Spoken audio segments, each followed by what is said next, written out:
spent 40 some odd years deathly afraid of dogs. Didn't like pets, just you can keep it. When I was 8, a dog chased me down the street. I was on my bike. I was terrible on the bike. I couldn't outrun the stupid dog. The dog knocked me over, and I blacked out some of it. No, not for me. So you can understand that on May 10th, 2016, I zoned out during a work meeting, as I was wont to do if we're not talking about me. I just let my mind take a walk. Yet I'm still listening because as I was drifting, I heard that there were arrangements being made for the host of our show's birthday, and I picked up that dog for him, and I looked over at the asshole who said that, and I said, "You got him a fucking dog?" Now, what was also happening is that hot tears were running down my face. I wasn't crying, but I was just pouring tears, and I've never but I was just like this, and hot tears, and when the producers put her hand on mine and said, "Sweetie, are you okay?" And I said, "What?" And the other producer said, "Let's go to the Humane Society tomorrow." And I said, "For what?" Completely confused. And she said, "We're gonna go. Instead of going to lunch, we're gonna go there." Now that's 2 stupid ideas. Out of one really smart person. So I said, whatever. And the next day, it wasn't a joke, and she said, so we went to the Humane Society, and if you've never been, it's this huge place with all like these little cells, and you walk around, and they have these little like plastic doors, and they just had all the faiths were represented, all these different dogs, and I'm like, that's great. And there's a nice person who walks around with a clipboard, and just waiting for you, and I just have no agenda. I just feel nothing, and we walk around, and about midway through, we stop, and we walk around this bend, and I look in, and do you know that scene in Silence of the Lambs when Hannibal is revealed? They come to walk, and he's just... That was this little asshole dog just standing in the cell, and she's very small and very golden, and I was like, oh. And then the guy just sort of stopped, and we just started chatting. And I'm like, okay, blah, blah, let's keep going. And we took a few steps, and then I heard this, and I sort of looked back, and the dog had come to the front and was looking up and crying. And I looked at what it said. I said, Goldie. I said, Goldie, come on. I made a sort of like joke. And the very nice woman said, okay, and wrote down Goldie. And I'm like, she's like, we'll keep going. We finished our tour, saw nothing else. And she said, well, I'm going to go get Goldie.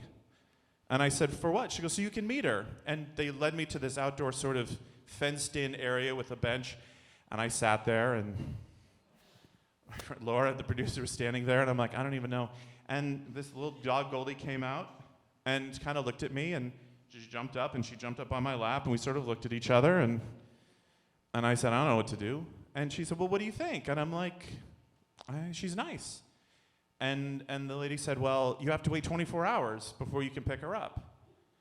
I had said nothing about picking up this asshole dog. And I said, great, of course. And I was doing a thing where I was just, I'm never coming back. I'm just, let's all forget. And so they said, well, we'll put a hold on her for 24 hours. And so I went home, and I did what I've never do ever, is I actually think about something important for a continual period of time. And it's like, I didn't know how to do it. So I got caught up in like, are you really thinking? Is this how you think? Is this how you consider an issue? Do you have I didn't know the criteria. I didn't know anything. I was like, is that a cobweb? And I was like, clean the cobweb, and like, what was I doing? Oh, the dog, and what do you do? And I thought, am I capable of putting something else 100% ahead of me every second of every day? And that's a huge question for me. And I had no answer, and I just sat there. And I went to bed and I woke up with nothing, just flat, nothing. And I'm like, well, that's it.